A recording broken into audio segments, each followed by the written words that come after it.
O rosto congelado é um erro de quem aplica. Não é um defeito do produto. O produto é o mesmo no mundo inteiro. O que muda é a mão que segura a seringa. E tem mais. Chega uma hora que só o Botox não basta. Quem faz só ele acaba com o músculo paralisado e um rosto sem nenhuma estrutura por baixo. Então, fica comigo que hoje você vai entender o que o Botox faz de verdade.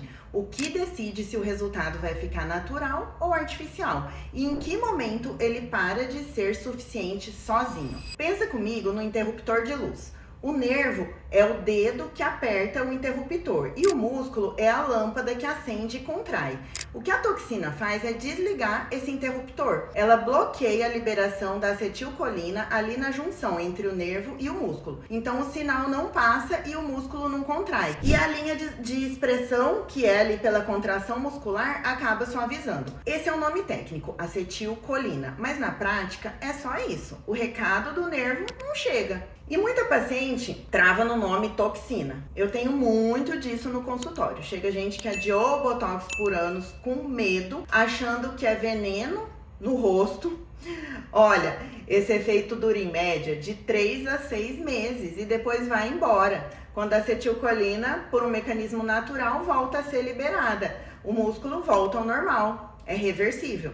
Não tem acúmulo permanente no corpo, não vicia e é uma das substâncias mais estudadas na medicina estética, com décadas de uso seguro. E quando quem aplica é gente habilitada, a segurança é maior ainda, décadas mesmo, pelo menos uns 47 anos. Agora, é como se fosse o mesmo ingrediente na mão de cozinheiros diferentes. O mesmo produto vira um prato excelente numa cozinha e pode ser um desastre na outra. No Botox é igual. O resultado depende muito mais de quem aplica, de quem prepara, do que da marca que tá ali na caixinha, essa ou aquela. São 5 coisas basicamente que a mão certa, a mão adequada controla. Como o produto foi armazenado, refrigerado, dentro do prazo, porque mal guardado ele perde força mesmo, se ele fica muito na geladeira, uma clínica que não tem muito movimento. A diluição, que muda o quanto ele se espalha, os pontos de aplicação e a quantidade de unidades em cada ponto, os pontos avançados, que pedem mais treino, claro, mais experiência, mais habilidade, e a leitura individual do seu rosto, porque não existe protocolo igual para todo mundo. Erro em qualquer um desses itens é o que dá o tal rosto congelado, a pálpebra caída, a pálpebra de um lado só, assimetria, aquele peso estranho.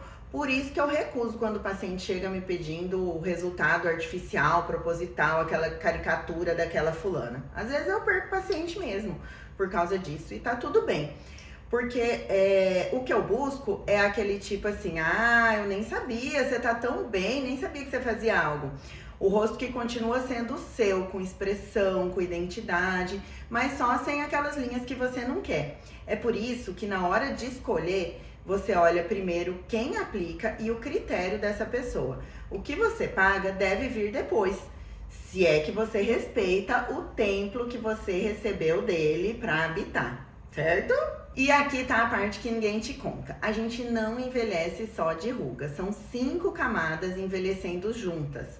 O osso que encolhe, a gordura que atrofia e escorrega, o músculo que muda de comportamento, o esmalte, que é aquela sustentação que afrouxa, e a pele. E o Botox atua em uma só dessas 5, o músculo.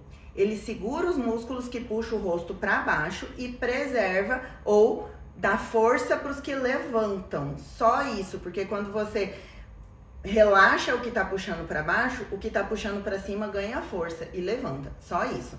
As outras 4, ele não tem ação. E colágeno, ácido hialurônico e fibras elásticas fazem uma resistência natural ao músculo, impedindo a formação dessas rugas. Então, o sinal de alerta é esse. Quando você começa a precisar de mais produto para o mesmo resultado, ou um efeito dura menos do que durava, não é o Botox que falhou, né, gente? São as outras camadas gritando, pedindo atenção. E aí tá o paradoxo. Se você só aumenta o Botox sem cuidar da estrutura por baixo, o rosto fica meio suspenso ali, solto, um músculo parado, mas sem sustentação por baixo.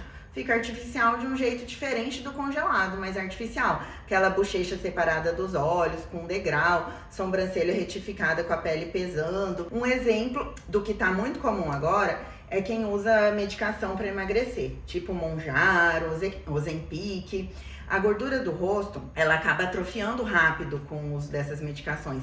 O coxim mais profundo é o que sofre mais, é o que some. E essa gordura de cima escorrega, principalmente quando a perda é muito rápida e depois da menopausa.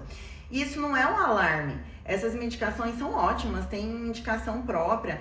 É só um retrato de quando o Botox sozinho não dá mais conta. E só um parênteses, gente, eu sou super a favor dessas medicações, tá? Mas a saída mesmo é a combinação, e a combinação progressiva. Botox junto com estrutura, colágeno, sustentação, na proporção da face de cada uma. O Botox é um pilar mega importante, geralmente um dos primeiros a ser tratados. Só não é o único. Tem diferença grande entre começar antes fazer Botox e começar depois.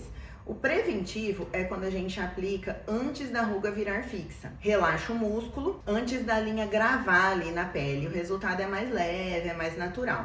E o corretivo, que é quando a ruga já está estática, marcada mesmo em repouso. Aí é como um papel amassado. Você abre, alisa, mas o vinco fica como uma cicatriz. E o Botox, ele consegue suavizar, muito inclusive. Mas ele não vai apagar tudo sozinho. Aí você vai precisar de algo junto, um bioestimulador, um outro tratamento, até um preenchimento. Por isso, quem começa cedo precisa de menos produto com o tempo. E o resultado ele vai ficando sempre mais natural do que quem espera a ruga fixar. E o Botox, ele vai muito além da ruga. Ele tem outras finalidades também. Ele consegue tratar o bruxismo, aquele apertamento, em pessoas com o rosto muito largo por conta do masseter, ele consegue melhorar o contorno, afinar, controlar suor excessivo nas axilas, pode ajudar na enxaqueca, nas cefaleias tensionais, levanta o pescoço no Nefertiti, esse é um amor à parte que eu tenho.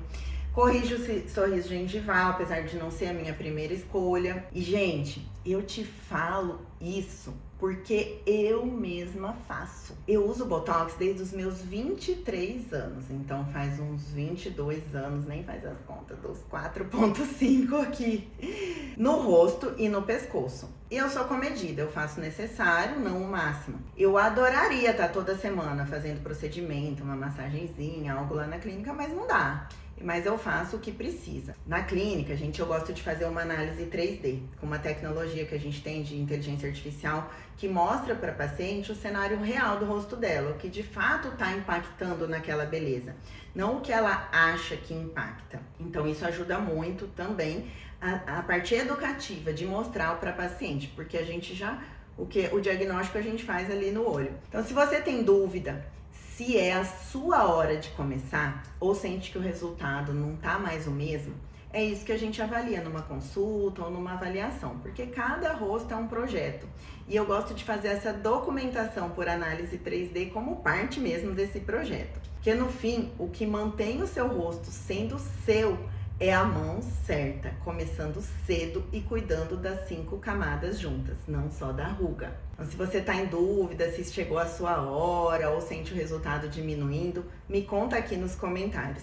E se você conhece alguém que adia o Botox com medo de ficar com o rosto congelado, manda esse vídeo para essa pessoa, ativa as notificações que toda semana tem conteúdo novo por aqui. Eu estou à disposição, um beijão e até o próximo.